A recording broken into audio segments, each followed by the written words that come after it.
নমস্কাৰ বন্ধু বান্ধৱীসকল, আপোনালোক সকলোকে আমাৰ ইউটিউব চেনেল শিক্ষা মিত্ৰৰ অন্য এটা ভিডিঅ'লৈ পুনৰ এবাৰ স্বাগতম জনাইছোঁ। আজি এই ভিডিঅ'টোত ইগনোৰ BEdৰ সম্পৰ্কে যিসমূহ ডাউটছ আপোনালোকৰ মনত আছিলে সেই সকলোসমূহ ডাউটছ ক্লিয়াৰ কৰিবৰ বাবে এই ভিডিঅ'টো প্ৰস্তুত কৰি উলিওৱা হৈছে। ইয়াতে আপোনালোকে জানিব পাৰিব যে BEdৰ পাঠ্যক্ৰমসমূহ আপোনালোকে অসমীয়া মাধ্যমৰ কৰিব পাৰিবনে নোৱাৰে, কোৰ্চ ফিজ কিমান, আৰু আমাৰ অসমত এক্সাম চেণ্টাৰ ক'ত ক'ত আছে, লগতে ডিউৰেশ্যন কিমান হয়, ছেমিষ্টাৰ ৱাইজ নে এনুৱেল ৱাইজ, এই সকলো ধৰণৰ তথ্য এই গোটেই ভিডিঅ'টোতে পাব। গতিকে ভিডিঅ'টো অকণো স্কিপ নকৰাকৈ শেষলৈকে চাই যাব। ইয়াতে আপোনালোকৰ সকলোখিনি ডাউটছ ক্লিয়াৰ হৈ যাব। ইয়াতে ইগনোৰ BEd এডমিশ্যন যোনটো 2026ৰ নটিফিকেশ্যন অলৰেডি ওলাইছে, আপোনালোকে জানেই। আমি তাৰ অভাৰভিউ হিচাপে এখন এয়া প্ৰস্তুত কৰিছোঁ য'ত আপোনালোকৰ ডাউটছখিনি ক্লিয়াৰ হ'ব পৰাকৈ। এখন অফিচিয়েল নটিফিকেশ্যন নহয়, এখন সম্পূৰ্ণ তথ্য আৰু যোনখিনি জেনুইন তথ্য, সেই জেনুইন তথ্যৰ ওপৰত এখন প্ৰস্তুত কৰিছোঁ যাতে আপোনালোকৰ যিমানখিনি ডাউটছ আছিলে সকলোখিনি ক্লিয়াৰ হয়। ইয়াতে কোৰ্চ অভাৰভিউটো যে ignore Indira Gandhi national open university offers a Bachelor of Education program recognized by UGC and NCT. ইগনোৱে UGC আৰু NCT যি ৰিকগনাইজ থকা BEd কোৰ্চটো অফাৰ কৰে কৈছে, আৰু এই কোৰ্চটো আপোনালোকৰ যিকোনো গভৰ্ণমেণ্ট জব, লগতে প্ৰাইভেট জব, আৰু ভাৰতবৰ্ষৰ লগতে অসম মানে যিকোনো জেগাতে আপোনালোকৰ এইটো প্ৰযোজ্য হ'ব, অৰ্থাৎ ভেলিড হ'ব। ইয়াতে বহুতৰে মনত কুৱেশ্যন আছিলে যে টোটেল চিট কিমান আছে আমাৰ অসমত, ফিজ কিমান হয়, ডিউৰেশ্যনটো কিমান হয়, আৰু এণ্ট্ৰেঞ্চ টেষ্টটো ক'ত হ'ব বা চেণ্টাৰ ক'ত ক'ত আছে, সেইখিনি সকলোখিনি ইয়াতে লৈ আহিছোঁ ভিডিঅ'টোত। ইয়াতে টোটেল চিট ইন আছাম মানে অসমত সৰ্বমুঠ কিমানটা চিট আছে। ইয়াতে টোটেল চিট আমাৰ এপ্ৰক্সিমেটলি 100+ চিট, কাৰণ আপোনালোকে চালে দেখিব যে যোৱাবাৰ যোনটো এণ্ট্ৰেঞ্চৰ মেৰিট লিষ্ট ওলাইছিলে তাতে প্ৰায় 115+ চিটৰ কাৰণে তাতে নাম প্ৰকাশ কৰিছিলে তেওঁলোকে। গতিকে 100+ চিটটো আপোনালোকৰ কনফাৰ্ম। আৰু ইয়াতে টোটেল কোৰ্চ ফিজ হয় ইয়াতে 55,000 লিখা আছে, পাৰ ইয়াৰ 27,500। গতিকে 55,000ৰ পৰা 60,000ৰ ভিতৰতে আপোনালোকৰ টোটেল কোৰ্চ ফিজ হ'ব, আৰু সেইটো আপোনালোকৰ 2 বছৰৰ পাঠ্যক্ৰমৰ কাৰণে হ'ব 60,000টো। আৰু ইয়াতে আপোনালোকৰ যোনখিনি এক্সামিনেশ্যন ফিজ, ধৰক ফৰ্ম ফিল আপ বা বাকী যিখিনি ফিজ, সেইবোৰ এক্সট্ৰা হ'ব।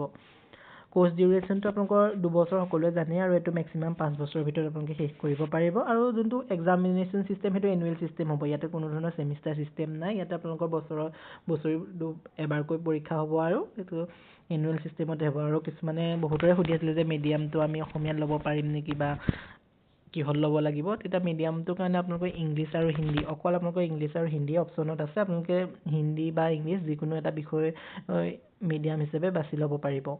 আৰু মোড অফ ষ্টাডিটো হৈছে যে distance learning with compulsory workshop and teaching practices. আপোনালোকে ডিষ্টেঞ্চ লাৰ্ণিঙেই হ'ব, আৰু ইয়াতে আপোনালোকৰ যিখিনি টিচিং প্ৰেক্টিচ আৰু ৱৰ্কশ্বপ থাকিব সেইখিনি কম্পালচৰি হয়, সেইখিনি আপোনালোকে কৰিবই লাগিব।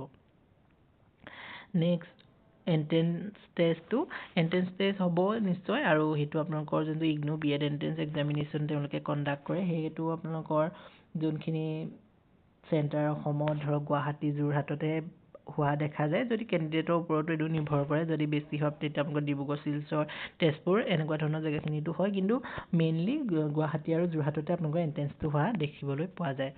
আৰু ইলিজিবিলিটি কথা বহুতে সোধে যে মই গ্ৰেজুৱেশ্যন কৰিছোঁ বা মোৰ পোষ্ট গ্ৰেজুৱেশ্যন আছে, মই এপ্লাই কৰিব পাৰিম নেকি, মই প্ৰাইভেট স্কুলত পঢ়াই আছোঁ, মই এপ্লাই কৰিব পাৰিম নেকি, সেই সম্পৰ্কে আপোনালোকৰ বহুতখিনি মনত প্ৰশ্ন আছিলে যে মই পাৰিম নে নোৱাৰিম, বা মোৰ 50% আছে তেতিয়া মই পাৰিম নে নোৱাৰিম।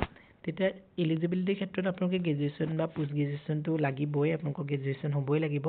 কিন্তু তাৰ লগতে আপোনালোকক 2 বছৰৰ যিকোনো এটা কোৰ্চ যোনটো নেকি NCTয়ে কণ্ডাক্ট কৰে, NCTয়ে কণ্ডাক্ট কৰা যিকোনো কোৰ্চ যিটো ডিউৰেশ্যন 2 বছৰ হয়, এনেকুৱা এটা ফেচ টু ফেচ মোডত কৰিব লাগিব। ধৰক DLED যদি আপোনালোকে ৰেগুলাৰ DLED কৰিছে তেতিয়াহ'লে আপোনালোকে ডিষ্টেঞ্চ BEdৰ কাৰণে ইলিজিবিলিটি হয়।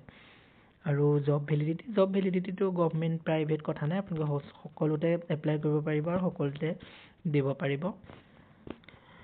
দুটা একাডেমিক বছৰ থাকিব, লগতে এক্সামো আপোনালোকৰ বছৰত এবাৰেই হ'ব, আৰু ফিজসমূহ আপোনালোকৰ বছৰিয়ে এপ্লাই কৰিব পাৰিব। ইয়াতে এটা ইম্পৰ্টেণ্ট হাইলাইট পইণ্ট আমি লৈ আহিছোঁ যে চিট মানে অসমত যিহেতু চিটসমূহ বহুত কম, গতিকে ইয়াত যোনখন এণ্ট্ৰেঞ্চ তেওঁলোকে কণ্ডাক্ট কৰে। এণ্ট্ৰেঞ্চটো বহুত বেছি টানেই হয় আৰু যোনটো ষ্টাডি চেণ্টাৰ আপোনালোকে এল'কেশ্যন হয় সেইটো এভেইলেবিলিটিৰ ওপৰতে ভিত্তি কৰি তেওঁলোকে দিয়ে। মেইনলি ষ্টাডি চেণ্টাৰ আপোনালোকৰ গুৱাহাটী আৰু যোৰহাটতেই পাব আৰু ৱৰ্কশ্বপ আৰু যোনখিনি টিচিং প্ৰেক্টিছ আছে সেইখিনি মেণ্ডেটৰী হয়, সেইখিনি আপোনালোকে কৰিবই লাগিব।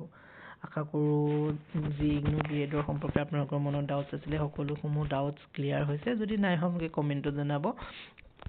বাকী যিখিনি ডাউটছ আছে সেইখিনি ক্লিয়াৰ কৰিবলৈ চেষ্টা কৰিম। লগতে যদি আপোনালোকে যোৱা বছৰ যি এণ্ট্ৰেঞ্চ হৈছিলে তাৰ মেৰিট লিষ্টখন যদি চাব বিচাৰে বা তাৰ এটা এনালাইচিছ বিচাৰে তেতিয়াহ'লে জনাব, তাৰ ওপৰতো এটা ডিটেইল ভিডিঅ' প্ৰস্তুত কৰা হ'ব।